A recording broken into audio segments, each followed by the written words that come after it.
Welcome to the Daily Intelligence Brief from IntelStor for the 2nd of May 2025. In today's top renewable energy news, NextEra Energy estimates it has minimal tariff-related supply chain exposure for planned renewables development through 2028. CEO John Ketchum said on a recent earnings call that, quote, "We're looking at around $150 million on $75 billion of capital expenditure. That's less than 0.2%. The Danish government wants the state to spend 62 billion Danish kroner over 20 years to get bidders for the 3 offshore wind farms that will be put out to tender this year. This was based on a proposal presented to the Energy Agreement Committee on Wednesday. In addition to the willingness for massive state support, the Danish government also wants the state to finance around 1.6 billion kroner, which the bidders would initially have to pay. On Friday, the U.S. President's administration proposed cutting billions of dollars in federal funding next year for projects including renewable energy. The proposal to Congress was part of a wider request to cut $163 billion in 2026 federal spending, slashing more than a fifth of non-military spending.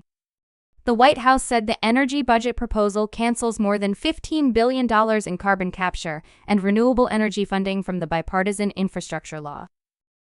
In a technical-sounding but potentially far-reaching legal maneuver, acting Interior Solicitor Gregory Zerzan withdrew a so-called opinion issued during the Biden administration. In doing so, he reinstated an opinion issued during Trump's first term. The new 3-page solicitor's opinion issued Thursday interprets a subsection of the Outer Continental Shelf Lands Act. The provision authorizes Interior to grant a lease, easement, or right-of-way on the Outer Continental Shelf, so long as they include the, quote, prevention of interference with reasonable uses of the ocean.